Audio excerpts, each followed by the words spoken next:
आजैदेखि बाल्नुपर्छ। समतामूलक समाजको निर्माण गरी विकासको मूलधारमा अपाङ्गता भएकालाई ल्याउनु पर्छ। आयो अपाङ्गता आवाज। आदरणीय दर्शकवृन्द नमस्कार। कार्यक्रम अपाङ्गता आवाजमा यहाँहरूलाई हार्दिक स्वागत गर्न चाहन्छु। म भूमिकला पौडेल। यो कार्यक्रम सञ्चार तथा सूचना प्रविधि मन्त्रालय र सिबिएमको सहयोगमा नेपाल अपाङ्ग मानवाधिकार केन्द्रले तयार पारेको हो। अपाङ्गताको सवाल तथा अपाङ्गता भएका व्यक्तिहरूको समग्र विकासमा सबै पक्षको ध्यानाकर्षण गराउनका लागि नेपाल टेलिभिजनको पर्दामा प्रत्येक बिहीबार साँझ 6 बजे कार्यक्रम अपाङ्गता आवाज प्रसारण भइरहेको छ। अपाङ्गता भएका व्यक्तिहरूको समस्या र समाधानका विषयमा गत आइतबार राजधानीमा प्रधानमन्त्री केपी शर्मा ओलीसँग अपाङ्गता भएका व्यक्तिहरूको साक्षात्कार कार्यक्रम सम्पन्न भएको छ। नेपाल नेत्रहीन सङ्घ, राष्ट्रिय अपाङ्ग महासङ्घ नेपाल लगायत अपाङ्गतासँग सम्बन्धित काम गर्ने 9वटा सङ्घ संस्थाहरूको संयुक्त आयोजनामा सम्पन्न सो साक्षात्कार कार्यक्रममा महिला बालबालिका तथा ज्येष्ठ नागरिक मन्त्री जुली कुमारी महतो तथा सङ्घीय मामिला तथा सामान्य प्रशासन मन्त्री गणेश सिंह ठगुनाको समेत उपस्थिति रहेको थियो। त्यसैले आजको कार्यक्रममा हामी यसै साक्षात्कार कार्यक्रमबारे एक विशेष सामग्री प्रस्तुत गर्दैछौँ। आजको यस संस्थाको महासचिव हैसियतले सम्पूर्ण अपाङ्गता भएका बालबालिकादेखि सबैको लागि अब केही आजको लागि केही होला कि भन्ने आश लिएर यस्तो मैले केही भन्नको लागि यहाँ आइरहेको छु।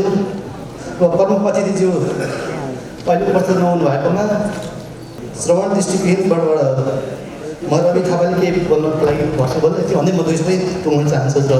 विशेष गरेर अपाङ्गता भएका व्यक्तिहरूले शिक्षा स्वास्थ्यमा विभिन्न खालका समस्याहरू भोगिरहेका छन्।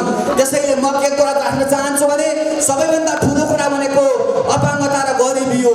त्यसैले अहिलेको अवस्थामा नेपाल सरकारले थालनी गरेको शैक्षिक रोजगार कार्यक्रम जसरी हामी अपाङ्गता भएका व्यक्तिहरूले शैक्षिक योग्यताका प्रमाणपत्र राखेर उहाँहरूलाई बिना ब्याज बिना धितो ऋणको प्रदान गरेर उहाँलाई पढ्ने र तालिम प्रदान गर्ने रोजगारीको वातावरण सिर्जना गर्ने काममा पनि नेपाल सरकारले पहल गर्ने सम्बन्धी मैले विश्वास लिएको छु। त्यसै गरेर शिक्षित अपाङ्गता भएका व्यक्तिहरूका निम्ति स्वरोजगार र रोजगारीको ढोका बचाउनका निम्ति प्रधानमन्त्री रोजगार कार्यक्रम, राष्ट्रिय युवा परिषदद्वारा सञ्चालन गरेको कार्यक्रम, युवा रोजगार कोषद्वारा सञ्चालन गरेको कार्यक्रममा अपाङ्गता भएका व्यक्तिहरूको आरक्षणलाई सुनिश्चित गरेर उनीहरूलाई रोजगारीको वातावरण सिर्जना गर्नका निम्ति पनि नेपाल सरकारले आवश्यक पहल गर्नेछ।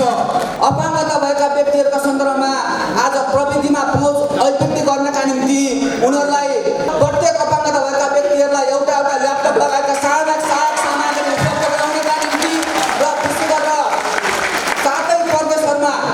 सातै प्रदेशहरूमा अपाङ्गता भएका व्यक्तिहरूको सिप क्षमतालाई आत्मसात गर्दै सोही अनुसारका तालिम केन्द्रहरू निर्माण गरेर उनीहरूलाई व्यावसायिक तालिम प्रदान गर्नका निम्ति पनि आजको यस कार्यक्रम महत्त्वपूर्ण अध्यायको रूपमा देखा पर्न सक्छ भन्ने मैले विश्वास गरेको छु।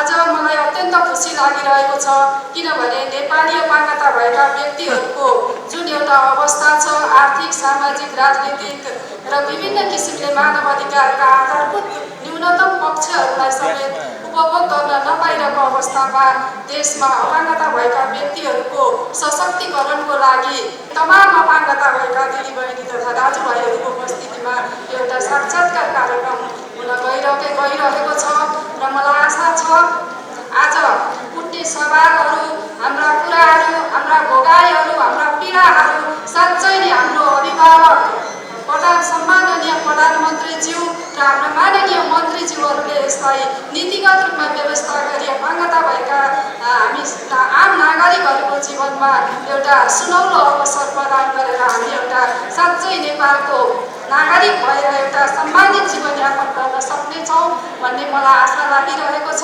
साथीहरू, साँच्चै नै हाम्रा हात खुट्टा अहिले नै खुट्टा भएनन् भने हिँड्न सक्दैनौँ। ती सहायक सामग्रीहरू अब हामीलाई यहीँ चाहिन्छ, अहिले नै चाहिन्छ, छिटै चाहिन्छ भन्दाखेरि आजैबाट हामीले काम सुरु गर्नुपर्छ होला। साङ्केतिक भाषाको कुराहरू गर्दाखेरि आज हामी हस्पिटलमा जान सक्दैनौँ, सार्वजनिक निकायमा जान सक्दैनौँ, त्यहाँ दोभाषा नभएको कारणले हाम्रा महिला साथीलाई कति समस्या परेको होला। आज रोजगारको कुरा गर्नुपर्दाखेरि हामी आर्मी, प्रहरी र सशस्त्र ठाउँमा हामी जाँदैनौँ, हामीलाई आरक्षण चाहिँदैन। तर त्यही आरक्षणमा हामी लोकसभा आयोगमा हाम्रा सिटहरू कम्ती हुँदै आउँदाखेरि तपाईँ हामीले आवाज उठाउने कि नउठाउने साथीहरू। त्यसकारण केही कुराहरू उठाउनको लागि, हाम्रो केही कुरा समाधान यस कार्यक्रमको आयोजना गरेका हौँ। कुनै त्यस्तो खालको सामाजिक संस्था अपाङ्गताको अधिकार कर्मीहरूले गर्ने कुराहरूमा अपाङ्गताले भएका पीडाको कुरा सुनाइन्छ, त्यो सुनाउनको लागि आज हामी आएका हौँ। हाम्रा थुप्रै भौतिक पहुँचयुक्त संरचनाहरू निर्माण हुँदैछन्, भवन निर्माण हुँदैछ, सडक निर्माण हुँदैछ, विभिन्न प्रविधिहरू निर्माण हुँदैछन्। ती प्रविधिहरूमा अपाङ्गताहरूको पहुँच अभिवृद्धिको निम्ति, यो भौतिक संरचनामा अपाङ्गता भएका व्यक्तिहरूको पहुँच अभिवृद्धिका निम्ति प्रधानमन्त्रीले ठोस कदम चाल्नको लागि पनि म हार्दिक अनुरोध गर्दछु। त्यसका कुरा तपाईँ यति धेरै संवेदनशील प्रधानमन्त्री, यति धेरै अपाङ्गता भएका व्यक्तिहरूको बारेमा जानकार राख्ने प्रधानमन्त्री, तपाईँले प्रधानमन्त्री कार्यालयमा अपाङ्गता भएका व्यक्तिहरूको एउटा डेस्क स्थापना गरेर हामी सबै यो देशका 30 लाख अपाङ्गको सुनाइ गर्ने एउटा डेस्कको एउटा कार्यकक्षाको व्यवस्था गरिदिनको लागि हामीले भनेका छौँ। हरेक मन्त्रालयहरूमा अपाङ्गता भएका डेस्क हुनुपर्छ, हरेक स्थानीय निकायहरूमा अपाङ्गता भएका व्यक्तिहरूको मुद्दालाई सम्बोधन गर्ने डेस्क हुनुपर्छ भनेर हामीले कुरा राखिरहँदा प्रधानमन्त्रीकै कार्यालयमा एउटा डेस्क भयो भने प्रधानमन्त्रीज्यूले यो देशका तमाम समस्या एकैचोटि हेर्न सक्नुहुन्न। सक्ने कुरा पनि होइन, तर हामी के भन्छौँ भने यहाँले एउटा डेस्क स्थापना गरिदिने र एउटा व्यक्ति फोकल पर्सन तोकिदिने र हामीले हाम्रो कुराहरूको फोकल पर्सनलाई भन्ने र फोकल पर्सनले प्रधानमन्त्रीको काममा पुर्याइदिने। यो पुलको काम विगत 3 वर्षमा भएन सम्माननीय प्रधानमन्त्रीज्यू। त्यसकारणले अब तपाईँले यो संवेदनशीलतालाई बुझेर अपाङ्गता भएका व्यक्तिहरू नेपालमा 30 लाख छन्, 10वटा वर्गका अपाङ्गता भएका कुरा सम्माननीय प्रधानमन्त्रीले सुन्नुभयो भने, उहाँको कानमा पुग्न पायो भने पक्कै पनि उहाँले हाम्रा सारा समस्या समाधान गर्नुहुनेछ, त्यतातर्फ लाग्नुहुनेछ। त्योतर्फ लाग्ने वातावरण सिर्जना गर्नको लागि म सम्माननीय प्रधानमन्त्रीज्यूलाई हार्दिक अनुरोध गर्दछु। अलिकति चाहिँ नि बौद्धिक अपाङ्गताको पृष्ठभूमि अलिकति भनौँ, अरू अपाङ्गता भन्दा पनि हामीलाई आरक्षणमा यति प्रतिशत कोटा उति प्रतिशत कोटा भनेर पनि हामी भन्न सक्दैनौँ। किनभने बौद्धिक अपाङ्गता अवस्था भएका केटाकेटीहरू जसकोलाई चाहिँ आजीवन एकजना सहयोगीको आवश्यकता पर्दछ र उनीहरू सहयोगी बिना उनीहरूको दैनिक जीवनयापन क्रियाकलाप सहज रूपमा गर्न सकिरहेका हुँदैनन् र उनीहरूको जीवन पूर्ण पनि भएको हुँदैन। त्यसले गर्दाखेरि हाम्रो कुल जनसङ्ख्याको 2.9% बौद्धिक अपाङ्गता रहेको छ भने त्यसमा अर्को 2.9% जोड्दाखेरि हेर्नुहोस् त हामी कति धेरै बौद्धिक अपाङ्गता अवस्था भएकाको जनसङ्ख्या हुन्छ होला र उहाँहरूको पीडा उहाँहरूको दुःख कति हुन्छ भन्ने कुरा हामी गर्न सक्छौँ। र त्यसको लागि आज यो माहौल मिलाएर हामी यहाँ यही समस्या र चुनौती सुनाउन गइरहेका छौँ। हामी धेरै अपाङ्गता पिछडिएका छौँ, त्यसमा पनि बौद्धिक अपाङ्गता अवस्था भएका केटाकेटीहरूलाई समेट्न अझै पनि गाह्रो भइरहेको छ र त्यो नीति जुन हामीसँग अहिले भइरहेका नीतिहरू छन् त्यसलाई अलिकति प्रभावकारी रूपमा त्यो नीतिलाई चाहिँ नेपाल सरकारले कार्यान्वयन गर्नेछ, त्यसको अवलोकन गर्नेछ भन्ने हामी चाहन्छौँ। र घर दैलो शिक्षा कार्यक्रम अति नै आवश्यक। हाम्रो बौद्धिक अपाङ्गता अवस्था, त्यसमा पनि बहु अपाङ्गता, अति नै जटिल अवस्थाको बौद्धिक अपाङ्गता अवस्थाको लागि घर दैलो शिक्षा कार्यक्रममा चाहिँ सरकारले विचार पुर्याई यसलाई सञ्चालनमा छिटो ल्याउनेछ, यी कार्यक्रमहरू पनि छिटो ल्याउनेछ भन्ने हामी आशा गर्दछौँ। हाम्रा सवालहरू हामीले पहिचान गरेर बनाएका छौँ। हाल सञ्चालित सबै स्रोत कक्षाहरूको स्तर उन्नति गरी अपाङ्गता भएका बालबालिकाहरूको अपाङ्गताको विविधतालाई सम्मान गर्ने गरी साङ्केतिक भाषा, ब्रेल, स्पर्श सङ्केत तथा बालबालिकाहरूको सिकाइ आवश्यकतालाई सम्बोधन गर्न, दक्ष जनशक्तिको उत्पादन गर्न, दक्ष जनशक्ति सम्पन्न समावेशी शिक्षा महाशाखा बनाई विशेष किसिमका कार्यक्रम ल्याउनुपर्ने, नेपाली साङ्केतिक भाषालाई राष्ट्रिय मान्यता दिई साङ्केतिक भाषा अध्ययन अनुसन्धान तथा साङ्केतिक भाषा दोभाषी र क्याप्सनिङ तालिम केन्द्रको व्यवस्था गर्नुपर्ने, सबै अपाङ्गता भएका व्यक्तिहरू र उनीहरूका छोराछोरीहरूको स्नातकोत्तरसम्म निःशुल्क शिक्षा, उच्च स्तरीय प्राविधिक शिक्षामा छात्रवृत्ति कोटामा आरक्षणको व्यवस्था गर्नुपर्ने, अपाङ्गताको विविधताको आधारमा समावेशी शिक्षा सम्बन्धी न्यूनतम मापदण्ड तयार गरी कार्यान्वयन गरिनुपर्ने, मुलुकभर साङ्केतिक भाषा कक्ष सञ्चालन गर्नुपर्ने। स्वास्थ्य सम्बन्धी सवाल, अपाङ्गताको कारणले निरन्तर औषधि सेवन गर्नुपर्ने, जस्तै मनोसामाजिक अपाङ्गता भएका, बौद्धिक अपाङ्गता भएका, सेरे व्यक्ति, छारे रोगबाट प्रभावित व्यक्तिहरूले निरन्तर सेवन गर्नुपर्ने औषधिहरू र हेमोफिलियाबाट प्रभावित व्यक्तिहरूलाई एन्टी हेमोफिलिक फ्याक्टर निःशुल्क र सर्वसुलभ रूपमा उपलब्ध गराउनु पर्ने, अपाङ्गता भएका व्यक्तिहरूले प्रयोग गर्नुपर्ने सहायक सामग्रीहरू, उनीहरूलाई जरुरी पर्ने पुनर्स्थापना सेवा, शल्यक्रिया, थेरापी जस्ता आवश्यक सेवाहरूमा सरकारले उत्पादन तथा निःशुल्क वितरणका लागि बजेट र लगानी बढाउनु पर्ने, अपाङ्गता भएका व्यक्तिहरूका लागि गम्भीर भनिएका रोगहरू, क्यान्सर, मुटु रोग, मृगला प्रत्यारोपण, प्लास्टिक निमोनिया, किडनी, हेपाटाइटिसको निःशुल्क उपचारको व्यवस्था गराइनु पर्ने। त्यस्तै गरेर अहिलेको कोभिड भ्याक्सिन चाहिँ अपाङ्गता भएका व्यक्तिहरूलाई मुख्य प्राथमिकतामा राखेर दिनुपर्ने, अपाङ्गता भएका व्यक्तिहरूका लागि न्यूनतम जीवनयापन गर्न पुग्ने सामाजिक सुरक्षा भत्ताको व्यवस्था गर्नुपर्ने, अपाङ्गता भएका व्यक्तिहरू 60 वर्ष पुगेपछि ज्येष्ठ नागरिक सरह सामाजिक सुरक्षा भत्ता र अन्य उपचार सेवाहरू प्रदान गर्नुपर्ने र ज्येष्ठ नागरिकहरूको आवास तथा सेवा केन्द्रको स्थापना गर्नुपर्ने।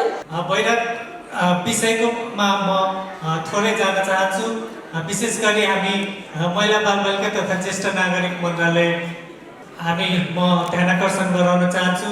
हामीले 18 वर्ष अगाडिदेखि नै नेपालमा साङ्केतिक भाषाको मान्यताको लागि, राष्ट्रिय मान्यताको लागि हामीले पहल गर्दै आइराखेका छौँ। अहिलेसम्म पनि त्यो मान्यता हामीले प्राप्त गर्न सकिराखेको अवस्था छैन। हामीले साङ्केतिक भाषा प्रयोग गरिराखेका छौँ। छिटोभन्दा छिटो चाहिँ साङ्केतिक भाषालाई राष्ट्रिय भाषाको रूपमा मान्यता दियोस् भन्ने हाम्रो जोरदार माग रहेको छ। त्यस्तै गरी साङ्केतिक भाषाको अनुसन्धान केन्द्र, विकास केन्द्र र दोभाषीहरूको तालिम केन्द्रको लागि गुणस्तरीय शिक्षाको लागि संविधानमा जुन धारा 31(4) अनुसार जुन व्यवस्था गरिएको छ, गुणस्तरीय जनशक्ति उत्पादन गर्ने विषयहरूदेखि लिएर सम्पूर्ण कुराहरूको लागि म फेरि पनि अनुरोध गर्न चाहन्छु। त्यस्तै गरी बहिरा समुदायको मुख्य समस्याहरू भनेको फिजिकल रूपमा हामीलाई समस्या छैन, हामी सञ्चारमा सुनाइ र बोलाइमा मात्रै समस्या हो। त्यसकारण हामीले घर परिवार, समाज र सबै क्षेत्रबाट हामी टाढा रहेको अवस्था हो। त्यसकारण हामीले केही समस्या भयो भने हामीले दोभाषी खोज्दै जानुपर्ने अवस्था हुन्छ। त्यो कारणले गर्दाखेरि video relay service, VRS service भन्ने एउटा हुन्छ, अन्तर्राष्ट्रिय स्तरमा यसको प्रयोग भइराखेको छ। इन्डियामा पनि यसको प्रयोग भइराखेको छ। नेपालमा सुनाइ सम्बन्धी अपाङ्गता भएका व्यक्तिहरूको लागि साङ्केतिक भाषा दोभाषी प्रयोगसँगै भिडियो रिले सर्भिस VRS को पनि स्थापना गर्नको लागि म विशेष कार्यक्रम राख्नको लागि म अनुरोध गर्न चाहन्छु। आज यो मुलुकमा जनता आवास कार्यक्रम चलिरहेको छ, तर पनि अपाङ्गता भएका साथीहरू अहिले पनि घरबार विहीन हुनुहुन्छ। त्यो जनता आवास कार्यक्रमले अपाङ्गता भएका व्यक्तिहरूलाई छुन सकेको छैन। म आग्रह गर्न चाहन्छु, त्यो जनता आवास कार्यक्रमले घरबार विहीन अपाङ्गता भएका व्यक्तिहरूलाई छुन सक्नुपर्छ। स्वास्थ्य सेवा संविधानमा समेत लिखित रूपमा निःशुल्क भनिएको छ, तर अहिले पनि व्यवहारमा हामीले स्वास्थ्य सेवा निःशुल्क रूपमा प्राप्त गर्न सकिरहेका छैनौँ। शिक्षाकै सन्दर्भमा पनि अहिले सबैका लागि शिक्षा 2015 सम्म हामीले भन्यौँ र अहिले त्यो विद्यालयबाट बाहिर रहेको सङ्ख्या हेर्ने हो भने अपाङ्गता भएका बालबालिकाकै सङ्ख्या बढी छ भन्ने कुरा तथ्याङ्कले पनि देखाइसकेको छ। त्यसैले त्यो विषयमा हामी गम्भीर हुनुपर्ने आवश्यकता हामीले महसुस गरेका छौँ। अहिले पनि हाम्रा अस्पतालहरूमा अपाङ्गता भएका दिदीबहिनीहरूले प्रसुति सेवा लिन सक्ने स्थिति छैन। हामीले सबैका निम्ति प्रसुति सेवाको कुरा गरेका छौँ, तर ती अस्पतालहरू अझै पनि अपाङ्गता मैत्री नबनेका कारणले महिला दिदीबहिनीहरूले त्यहाँ त्यो सुविधा प्राप्त गर्न सकिरहनु भएको छैन। अहिले हेमोफिलिया भएका अपाङ्गता भएका व्यक्तिहरू अहिले पनि त्यो फ्याक्टरको अभावका कारणले उहाँहरूले जीवन गुमाउनु पर्ने अवस्था छ। प्रत्येक वर्ष थुप्रै सङ्ख्यामा हेमोफिलिया भएका अपाङ्गता भएका व्यक्तिहरूले जीवन गुमाइरहनु भएको छ। स्पाइनल कर्ड इन्जुरी भएका अपाङ्गता भएका व्यक्तिहरूको उहाँहरूका ती अधिकतम आवश्यकताहरू, खास गरी डाइपर लगायतका विभिन्न सामग्रीहरूलाई त्यो औषधिको निःशुल्क सूचीभित्र समावेश गर्नुपर्ने आवश्यकता छ। अहिले पनि मुलुकमा एकीकृत पुनर्स्थापना सेवा प्रभावकारी हुन हामीले गराउनु पर्ने आवश्यकता छ। आज पनि हुम्ला, जुम्ला र मनाङ र मुस्ताङबाट नै एउटा खुट्टा बनाउनु पर्यो, कृत्रिम खुट्टा चाहियो, व्हिलचेयर चाहियो भने काठमाडौँ नै आउनुपर्ने स्थिति छ। मुलुक सङ्घीयतामा गइसकेपछि अब यी स्वास्थ्य सेवाका पुनर्स्थापनाका कार्यक्रमहरू स्थानीय तहमै पाउनका निम्ति व्यवस्था मिलाउनु पर्ने आवश्यकता छ। समाजमा सबभन्दा बढी राज्यबाट आशा गरेको समूह भनेको र राज्यले सबभन्दा बढी हेर्नुपर्ने समूह भनेको हामीले यो क्षेत्रलाई नै बुझ्छौँ। निश्चित रूपमा आजको जुन एउटा महत्त्वपूर्ण कार्यक्रम अन्तर्क्रिया कार्यक्रम यहाँले गर्नुभएको छ, यसबाट हाम्रो देशमा अहिले जुन किसिमका यस क्षेत्रमा हामीले कामहरू गरिरहेका छौँ, यसलाई आगामी दिनमा अझ पुरस्कृत गर्दै अझ सुदृढ गर्दै यो क्षेत्रमा राज्यको ध्यान अझ बढी केन्द्रित हुनेछ भन्ने पनि मैले आशा दिएको छु। सरकारका विभिन्न क्रियाकलापहरूले हामीले यो क्षेत्रलाई खास गरेर राज्यबाट हेर्नुपर्ने यो क्षेत्रलाई सरकारले समयानुकूल परिवर्तन गर्दै समावेशीकरणको हिसाबमा राज्यका हरेक तहमा समावेशीका हिसाबले सहभागी गराउने र सामाजिक सुरक्षाको हिसाबले समयानुकूल वृद्धि गर्दै यो अभियान अगाडि बढ्नेछ। जो राज्यको सेवा सुविधाबाट आफूलाई माग गरिरहेका छन्, अहिले पनि पूर्ववक्ता मित्रहरूले भन्नुभयो, चाहे सरकारले शिक्षाको क्षेत्रमा यहाँहरूको सहभागितालाई पहुँचलाई कसरी प्रभावकारी बनाउने भन्ने कुरामा आगामी दिनमा अझ विस्तार हुँदै सुधार हुँदै जानेछ। स्वास्थ्यको क्षेत्रमा अपाङ्गता भएका नागरिकहरूको पहुँचलाई सुदृढ गर्नुपर्छ, त्यसलाई पुर्याउनको लागि अगाडि बढ्नुपर्छ। रोजगारीको क्षेत्रमा पनि यहाँहरूको जुन चासो छ, राज्यले यहाँहरूको मागहरूलाई कुनै पनि किसिमले कटौती गर्ने छैन र यसलाई चाहिँ झन् आगामी दिनमा अझ अगाडि बढाउँदै विस्तार गर्दै लानेछ। शिक्षा, स्वास्थ्य, रोजगारी र सामाजिक सुरक्षा भत्तालाई समयानुकूल वृद्धि गरी जीवन निर्वाह गर्न सकिने बनाउने समेत यहाँहरूको जुन किसिमको एउटा माग छ, छलफल छ, यो निश्चित रूपमा आगामी दिनमा सरकारले यहाँहरूका पीडाहरूलाई, यहाँहरूका समस्याहरूलाई सम्बोधन गर्दै तपाईँहरूका जुन किसिमका भावनाहरू छन्, तपाईँहरूका जुन किसिमका चाहनाहरू छन्, यसलाई परिपूर्ति गर्नलाई सरकार प्रतिबद्ध छ। आकाङ्क्षा भएका व्यक्तिहरूको लागि निःशुल्क शिक्षा र छात्रवृत्ति, निःशुल्क स्वास्थ्य सेवा, निःशुल्क सहायक सामग्री तथा शैक्षिक सामग्रीको व्यवस्था, भाडा छुट र सिट आरक्षण, 4 पाङ्ग्रे स्कुटर र सहायक सामग्री खरिदमा कर छुट, आयकरको दायरामा वृद्धि 50% फ्राकीको बनाइएको छ। सार्वजनिक सेवामा आरक्षण 5%, त्यस्तै परीक्षामा सहयोगी राख्ने तथा समय थपको व्यवस्था गरिएको छ। आवासीय पुनर्स्थापन सेवा, सार्वजनिक सवारी साधनहरू आकाङ्क्षा मैत्री बनाउन सुरुवात भएको छ। नेपाल राष्ट्र ब्याङ्कले आकाङ्क्षा मैत्री नोटहरू प्रचलनमा ल्याएको छ। नेपाल टेलिकमले बहिराहरूको लागि 3G सिमबाट निःशुल्क भिडियो कुराकानी जस्ता विशेष सुविधाहरूको व्यवस्थामा रहेका छन्।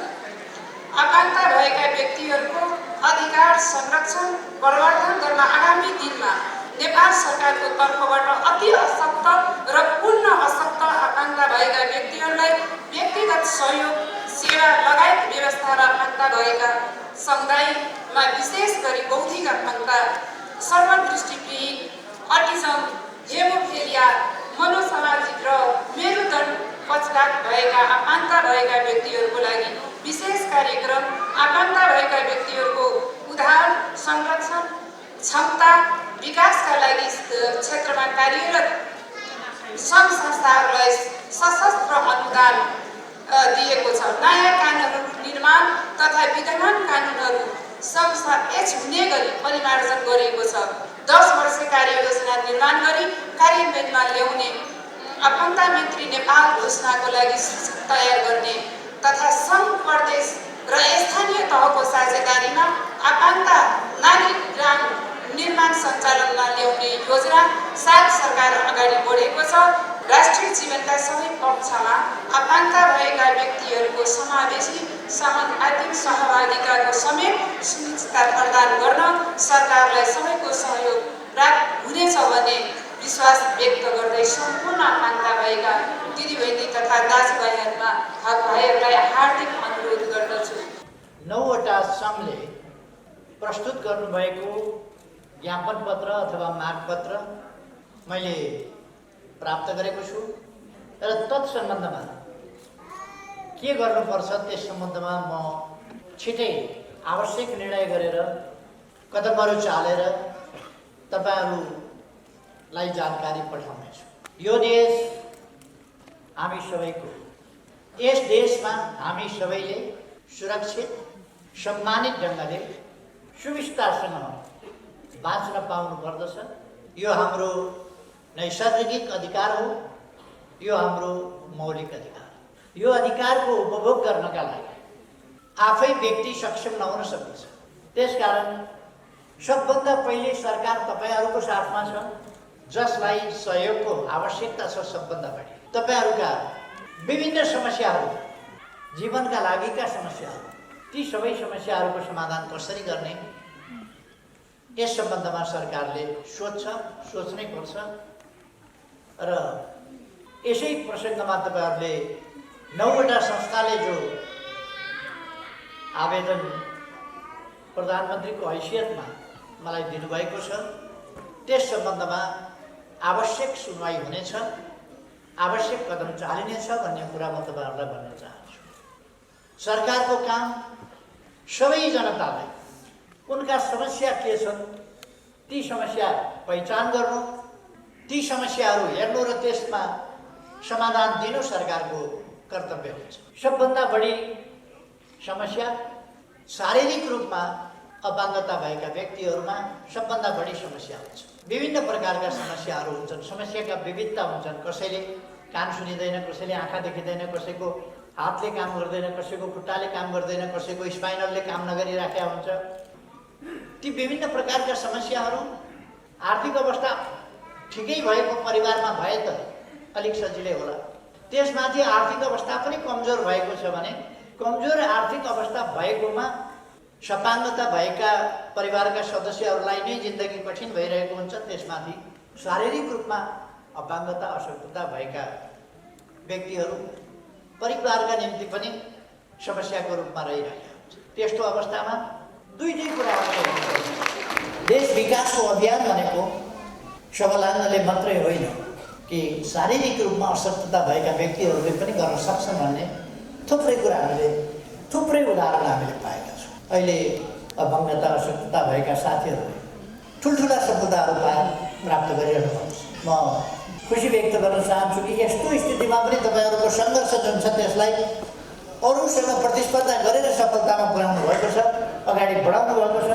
त्यसकारण म तपाईँहरूलाई बधाई भन्न चाहन्छु। यस सफलता सरकार धेरै चिज गर्न सक्ने स्थितिमा अलिक छैन र सकेको सरकारले गर्छ। र पहिलो प्राथमिकता अरू मान्छेहरू, जागिर खाइरहेका मान्छेहरूको ठुलो समस्या होइन। जो जागिर खाने अवस्थामा पनि छैन, जागिर खान पनि सक्दैन, पाउँदा पनि पाउँदैन, त्यस्तो अवस्थाको र त्यसमाथि पनि जसको अपाङ्गता छ, अशक्तता छ हो त्यो मान्छे।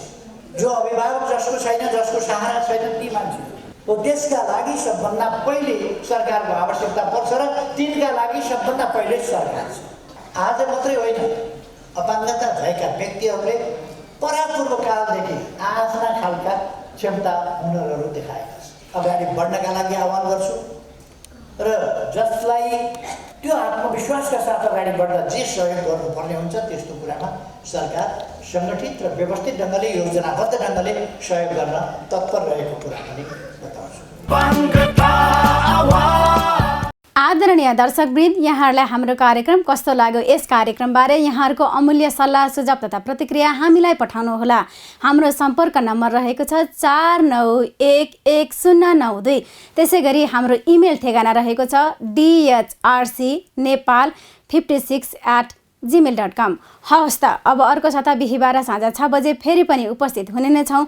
त्यतिन्जेलसम्मका लागि हाम्रो सम्पूर्ण टिमसहित म पनि बिदा चाहन्छु। नमस्कार। आयो अपाङ्गता आवाज, नबुझ्नेहरूलाई बुझाउनु पर्छ, चेतनाको दियो आजैदेखि बाल्नु पर्छ। समतामूलक समाजको निर्माण गरी विकासको मूलधारमा अपाङ्गता भएकालाई ल्याउनु पर्छ। आयो अपाङ्ग